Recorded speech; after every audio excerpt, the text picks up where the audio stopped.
Good afternoon. We'll go ahead and get started. My name is Jeremy Still, and I have the honor of participating in today's webinar with Dr. Jing Li. So welcome to today's webinar. It's a rapid NASH model and its application into candidate drug screening for metabolic syndrome and hepatic steatosis, presented by Dr. Jing Li. Dr. Li is the Director of Life Science and Technology at GEM Pharmatech. Dr. Li obtained her PhD in neuroscience from Harvard University, the Department of Molecular and Cell Biology, under the supervision of Dr. Venkatesh N. Murthy. Afterwards, she worked with Dr. Jeffrey Friedman for her postdoc training at Rockefeller University, studying the neuro and endocrine regulation of food intake and metabolism, including obesity and diabetes, in the context of leptin signaling. Today, she is going to share some very recent development at GEM Pharmatech in support of research in metabolism and liver diseases, in particular NASH.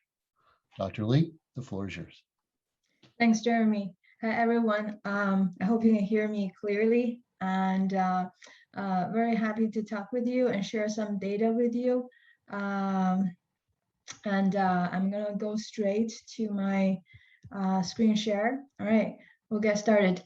Well, thanks. So today I'm going to talk about NASH and also the mouse models and services that we have developed very recently at GEM Pharmatech. And if you were here with us in February, this is a continuation of the same topic from February. So hopefully today I will be able to give you some more new data and insights on how we're trying to help or advance researchers in the field of metabolism and liver diseases. So a quick disclaimer from the company. And so today, as I said, we're going to talk about NASH and NAFLD, the non-alcoholic fatty liver disease, NAFLD, as we call the early phase of NASH. So here is a slide on the background of the disease in the human population. Overall, worldwide, we have about 25% or 24% of the general public who has the fatty liver disease or early stages of the NASH disease. And as this disease progresses, it goes through the NASH, fibrosis and cirrhosis stages, and eventually it can develop into hepatic carcinoma. At that stage, liver transplantation is typically required in order for the patient to survive. And in this disease, from NAFLD to NASH, there has been a lot of risk factors that are identified. For example, lifestyle, in particular, high calorie intake, as well as a sedentary lifestyle, obesity, diabetes, insulin resistance, as well as genetic factors. Aging also play a role in developing liver diseases in this aspect. And here on the right side is a cartoonish illustration of how the progress of this disease in particular can affect or alter the morphology of the liver cells. So we start with very beautiful, well-aligned cells in the liver. And once the fat accumulation starts, it's going to accumulate in the cell. And then once the accumulation increases, it will start to trigger inflammation in the cell, which leads to immune cell infiltration, as well as fibrosis, ballooning of the cell. Eventually, there will be apoptosis, necrosis, as well as fibrosis that are accumulating in the liver. So, as I said, this is a prevalence, not just in the States or in Asia, is worldwide, is associated with both genetic factors as well as environmental, lifestyle, metabolic factors. So, GEM Pharmatech, as we develop our commercial pipeline, we are a mouse model provider in terms of human diseases. We would like to assist researchers in different disease areas to use the best mouse model in supporting their preclinical research. So we position ourselves at the preclinical stage. We would like to use mice as a way to recapitulate the human disease so that research can be carried out in order to develop medicine for the human disease. So as an intro to the human situation here, I'm listing out a few factors that when we look at human disease or human NASH, what is typically looked for in the patients? Obesity, hyperglycemia, hyperlipidemia, insulin resistance, as you can tell, as well as some liver pathology data, in particular, steatosis, inflammation, hepatic injury, which show up as a ballooning, for example, this big, inflated cells. And finally, the ballooning leads to cell damage, which will show up as fibrosis in the liver. So these are, instead of the cartoons in the first slide I showed you, these are real patient biopsies where these morphologic features are very indicative for NASH. So NASH is coined as a non-alcoholic fatty liver disease. However, with the past decades or a few decades of research and study, people realize metabolic risk factors are actually tightly correlated with the development and progression of the disease. So last year, 2020, there has been a recommendation, instead of calling this particular disease and the progression of the disease as NASH and NAFLD, NIH recommend that we change it to MAFLD and MASH. M basically means metabolic or metabolism associated fatty liver disease. So in this cartoon on the left side, and as well as a documentation type of workflow, this is how metabolism or metabolic dysfunction has been associated with the development of this particular liver phenotype. So in terms of providing mouse models to support the research in this area, these are some classical models that you probably have seen on the market from different mouse model providers. So on the top bar, I'm showing you, typically we are using diet treatment as well as some chemical insultation to injure the liver in order to induce the phenotypic pathological changes that we saw with the patients. So these include steatosis, inflammation, ballooning, fibrosis.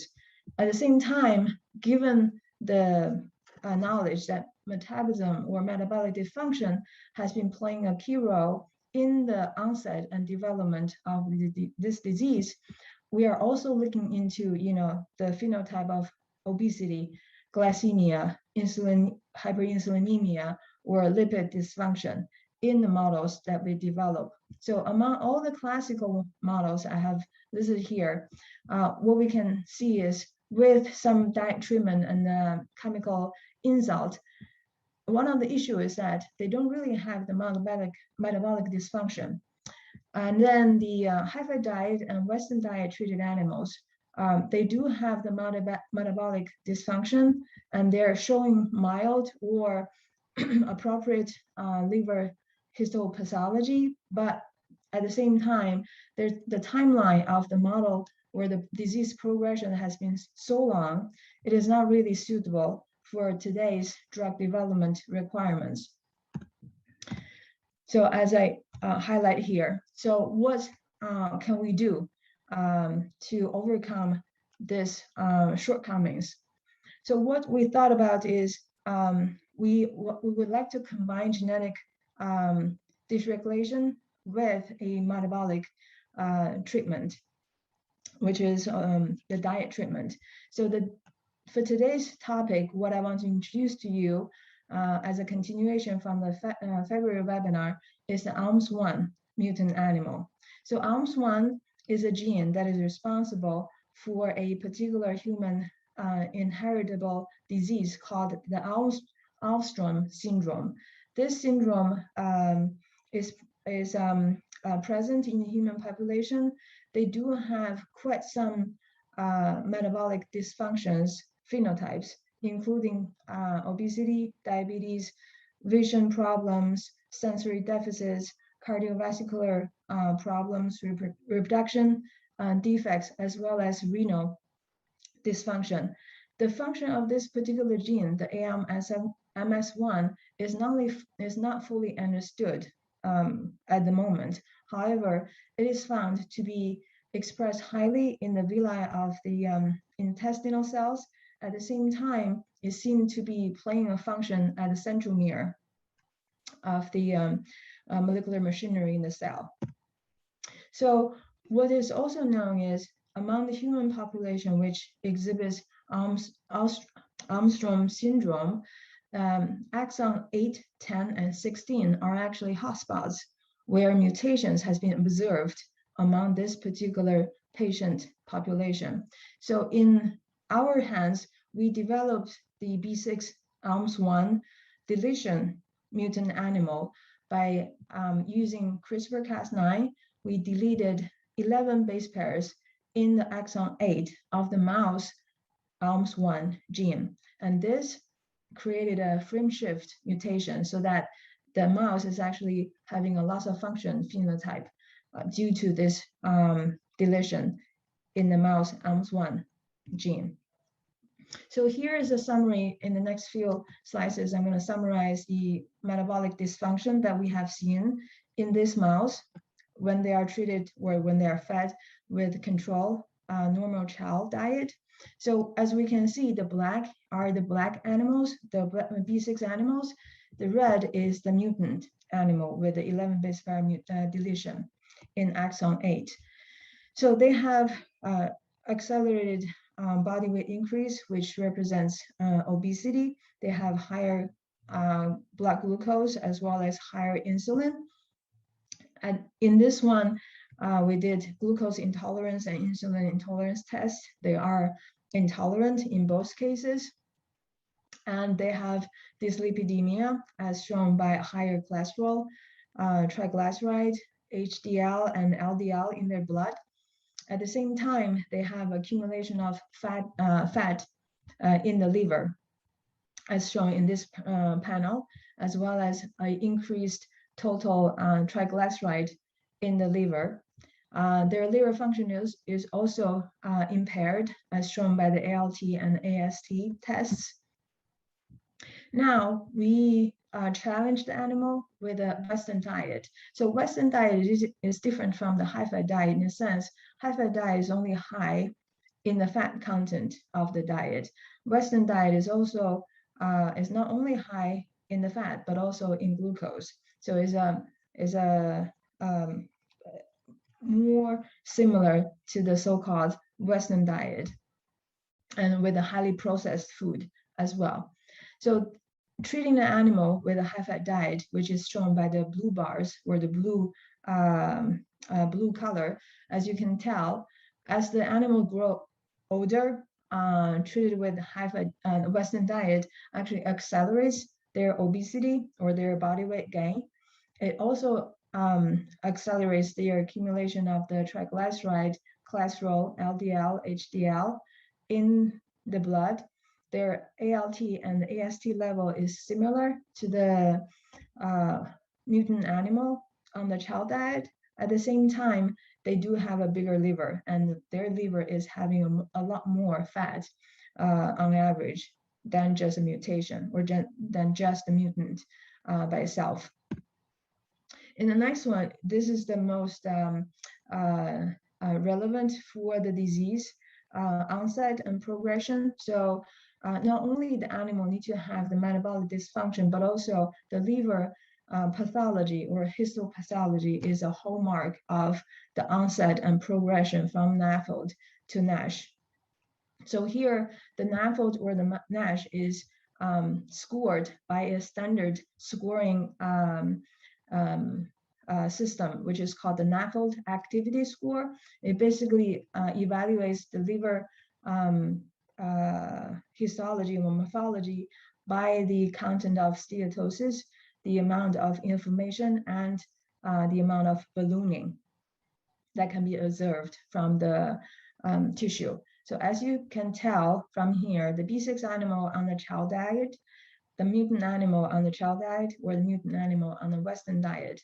As we can tell, this is the HSE, basically showing steatosis, the accumulation of fat, the ballooning as the big, inflated cells are trying to show, and also the blue area here is trying to show the infiltration of immune cells or inflammatory cells in the tissue.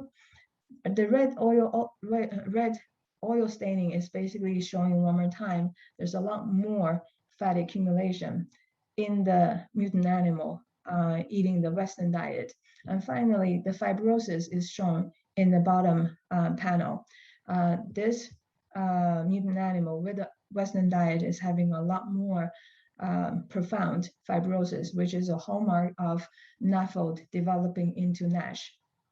So there's one point I want to highlight, which is the mutant animal on chow, they are 21 weeks of age. The mutant animal on the Western diet, they're only 14 weeks of age and have been treated or has been fed on the Western diet for 6 weeks. So as you can tell, the disease progression is a lot faster and profound in this particular mouse. So we do think we have found a new model that we can mimic the NASH situation or the disease progression, and as a way to recapitulate the human NASH situation. So basically, I'm summarizing here. This animal with the ALMS1 loss of function mutation on the Western diet treatment, we do think it mimics NASH and can be used as a mouse model for the study or drug testing when we want to develop or assist the development of human medicine. So this is our service outline, where we do want to provide testing services using this well-established mouse model with the diet treatment. So in our hands, we outlined the service platform as in this illustration. So animals are 6 weeks of age when they are randomized to be segregated into the drug treatment group versus the dosing, the actual testing article group. And then within this 8 week of treatment, we're gonna take blood samples at midpoint as well as endpoint. And then also at the endpoint, we're gonna take tissue. We're gonna take liver biopsy to do histology, as well as any other custom analysis measures that that our customers would like to do. I want to point out, I misspoke for this 6 week. So the 6 week here indicates the Western diet treatment. So typically the mice are 8 weeks of age when they were put on a Western diet, and then having 6 weeks of Western diet treatment before they're tested either with vehicle or the actual testing article. And then the experiments goes on as outlined here. So in this one, as a test of as a proof of principle, we took advantage of 2 very promising phase 2 to phase 3 clinical trial article, which is the MGL 3186 and the semaglutide.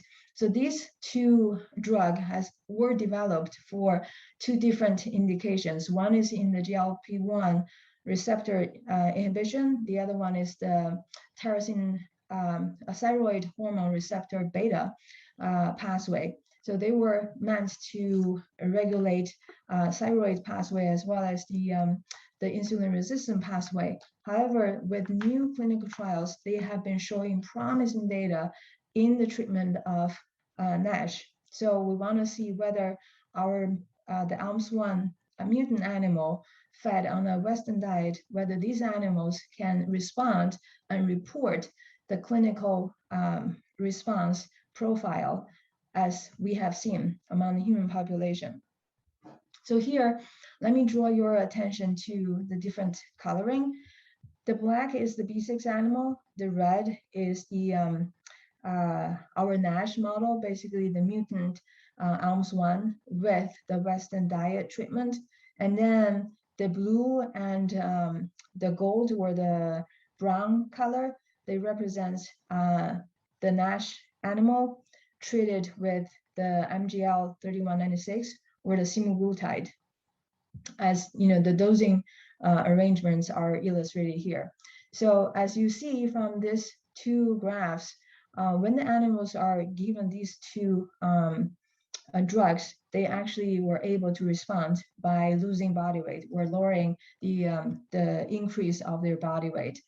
At the same time, here looking at liver weight, the two drugs can lower their liver weight, and mostly that's as you can see from the next couple slides, that's the reduction of fat content in the liver. At the same time, having the drug treatment can also reduce the fat weight in the white fat, different fat depots. So this is the sub-Q white fat, this is the mesenteric white fat, as well as the epididymal white fat. And then surprisingly, in the interscapular brown fat, there's no difference between the drug treated versus the untreated animal. At the same time, this is the lipid profile. So with the drug treatment, you can tell, or you can see from this this plots, both of them are effective in terms of reducing the total fat accumulation in the liver. And this is the liver function. So the two drugs were able to restore partially the liver function in these animals. And finally, as you know, as we say, the histology is really the one of the hallmarks for this NASH symptom. So here, the B6 animal treated with, well, they're fed on the chow, treated with a vehicle, versus the mutant animal treating fed on the Western diet with a vehicle, and then the mutant animal on the Western diet treated with the two drugs. Morphologically, you can tell, you know, the two drugs were able to reduce the steatosis as well as the ballooning in the tissue. That's very obvious. And then when we do the NAFLD score, activity score, the different colors are indicating different aspects of the NASH. So the pink at the bottom is steatosis. The purple blue is for ballooning. And then the red on the top is for inflammation. So both of the two drugs were effective in terms of reducing the NASH phenotype in these animals. And then finally, this two panels shows the reduction of total liver triglyceride and cholesterol in these animals.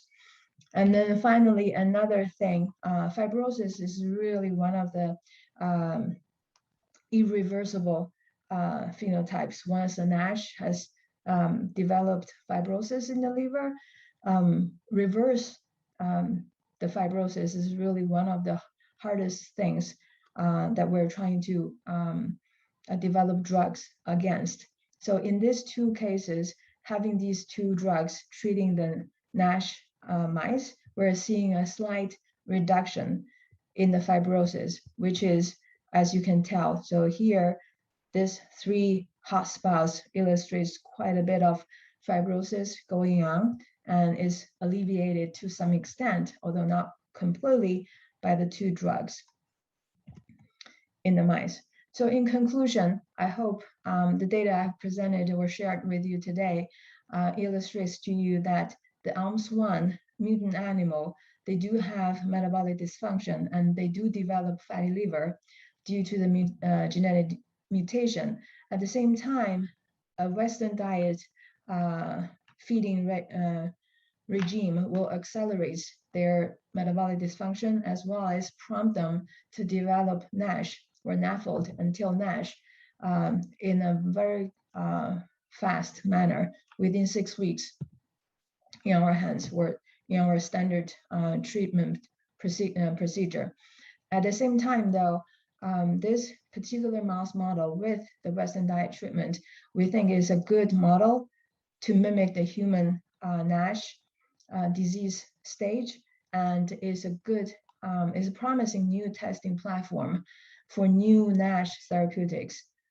So as a proof of principle, we have seen they can respond, and they are quite sensitive to the two promising drugs that has been gaining really momentum in clinical testing.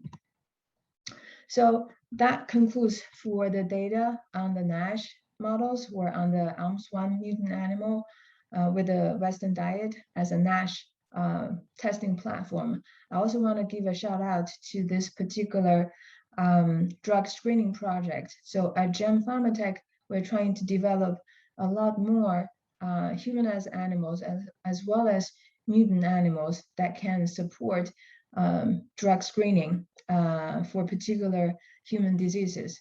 So here, I don't want to belabor you by reading all these gene names, but we have quite some that in green, they're available already in our on-the-shelf products. We have quite some that are illustrated in blue that are upcoming next year, somewhere in the middle of the year. So before I close, I do want to give a update. Our next webinar is not going to be the end of November, but rather at the beginning of December. This is due to the holiday, the Thanksgiving holiday that is coming. And near the end of December, that's going to be Christmas. So we'll have a delay in the December as well. If I'm not mistaken, the one after December will be 2022 January.